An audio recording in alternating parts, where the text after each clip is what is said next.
তৃতীয় বিশ্বযুদ্ধ আসন্ন। এই ভয়ঙ্কর সম্ভাবনার কথা কিন্তু বারবারই উঠে আসছে। আমেরিকার প্রেসিডেন্ট ডোনাল্ড ট্রাম্পের মুখে বেশ কয়েকবার তৃতীয় বিশ্বযুদ্ধের কথা শোনা গিয়েছিল। মূলত ইউক্রেন এবং রাশিয়ার মধ্যে যুদ্ধ থামানোর ব্যাপারে উদ্যোগী হওয়ার মূল কারণ সেটাই বলে জানিয়েছিলেন তিনি।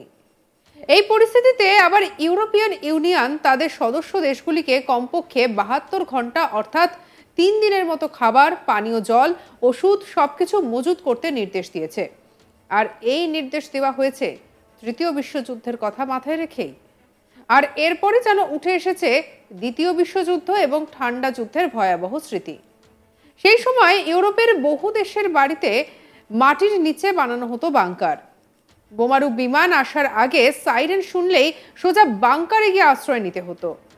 আর এই সমস্ত বাংকারেই মজুদ থাকতো খাবার, পানীয় জল, ওষুধ সবকিছুই। এমনকি সেই সময় বাংকারের মধ্যেই বিদ্যুৎ সংযোগেরও ব্যবস্থা থাকতো।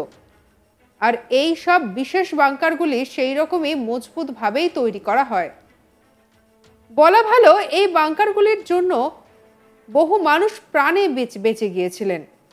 আসলে যুদ্ধের সময় গুলি এবং বোমা তো কোনো দেশের বা শত্রু মিত্র নির্বিশেষে লাগে না। তাই তৃতীয় বিশ্বযুদ্ধের সম্ভাবনায় খাবার, ওষুধ, পানীয় জল মজুত করার নির্দেশ মিলতেই প্রশ্ন উঠছে, তাহলে কি সেই ঠান্ডা যুদ্ধের মতো ঘরের ভিতরে বাংকারও তৈরি করতে হবে?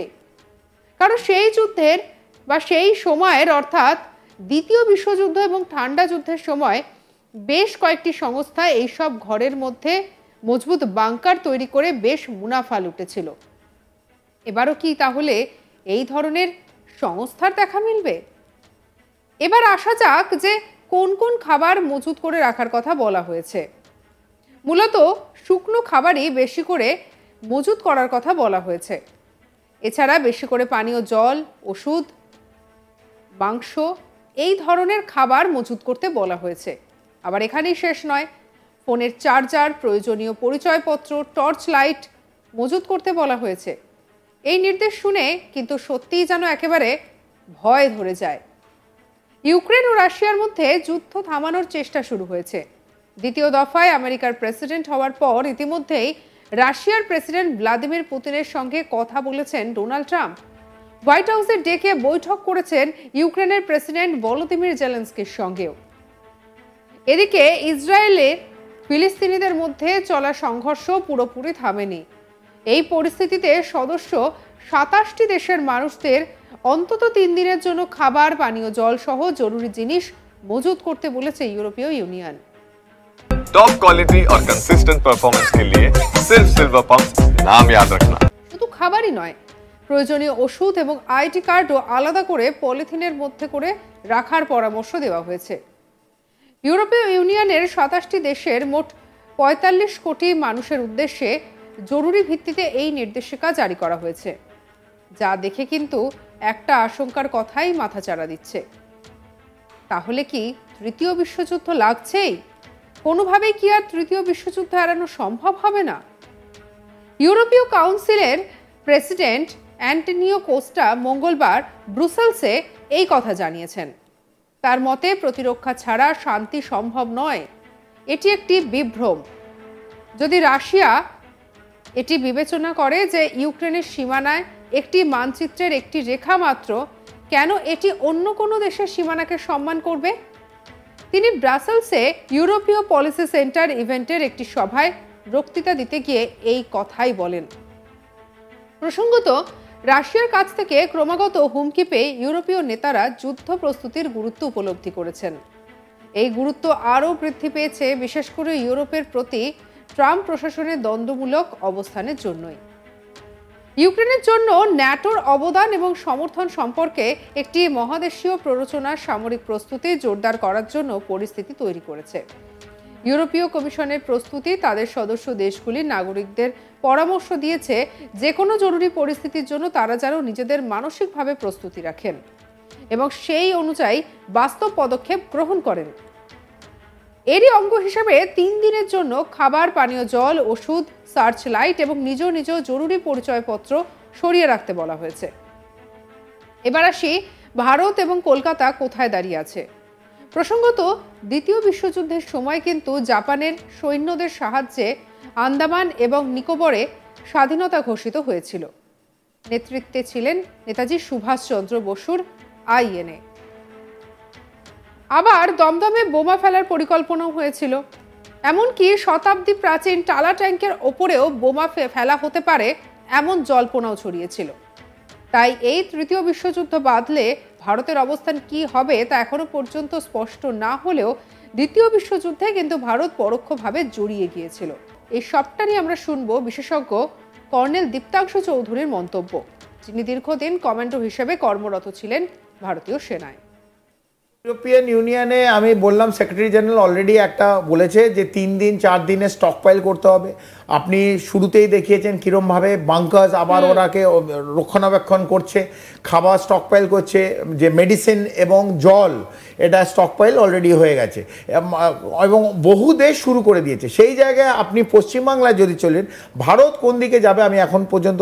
टॉप क्वालिटी और कंसिस्टेंट परफॉर्मेंस के लिए सिर्फ सिल्वर पंप्स, नाम याद रखना। তো কি সমীকরণ হবে বলতে পারছি না।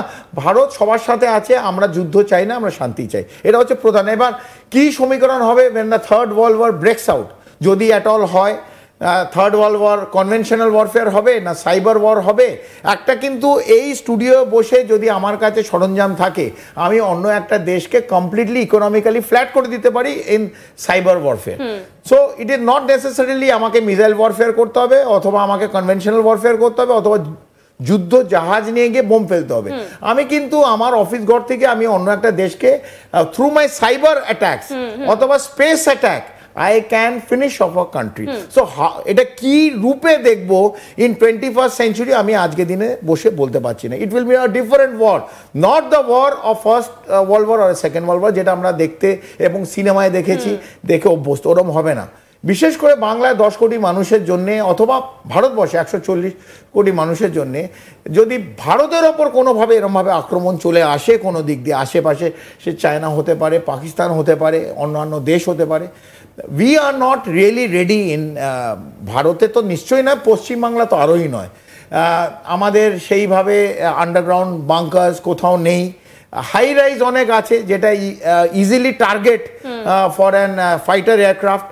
ধরুন এই Tata centre or any other, ধরুন আরমানা, আমি কলকাতা বিশেষ করে বলছি, আরমানা অথবা any high rise is a easy target.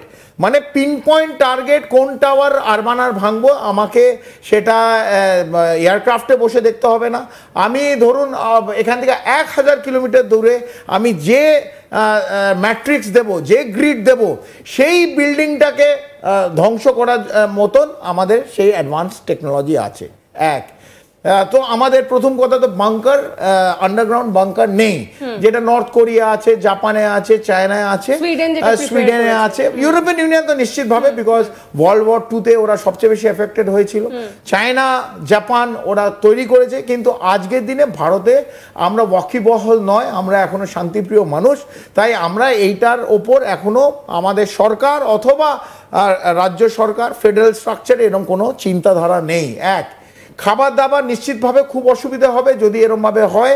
R direct attack from আমাদের আশেপাশি দেশ যেগুলো আছে, ধরুন চায়নার থেকে, চায়নাকে এসে করতে হবে না, চায়নার থেকেও ধরুন কলকাতায় অথবা ওয়েস্ট বেঙ্গলে অ্যাটাক করা যায়, এবং ধরুন নর্থ কোরিয়ার থেকেও আমাদের করা যায়। মানে আমি বলতে পারছি না কোন দিক দিয়ে রসায়নটা হবে, কিন্তু এটা করা যায়। সেই জায়গা আমি শুধু বলছি দ্য প্রিভেন্টিভ মেজার্সে যেইগুলো দরকার, আমাদের বাংকার নেই, আমাদের খাদ্য যেগুলো ধরুন made ready to it, MRE বলি আমরা সামরিক ভাষায়। ধরুন যেখানে আমরা সিয়াচিনে 18,000 ফিটে লড়াই করছি, কিন্তু স্যার সেনাবাহিনীর কাছে যে খাবারটা আছে সেটা তো মানে একদম সংক্ষিপ্ত, সেটা তো এত মানুষের ক্ষেত্রে সেটা আমি বলছি যে এমআরই যেরকম সেটা আমাদের ডিআরডিও তৈরি করেছে।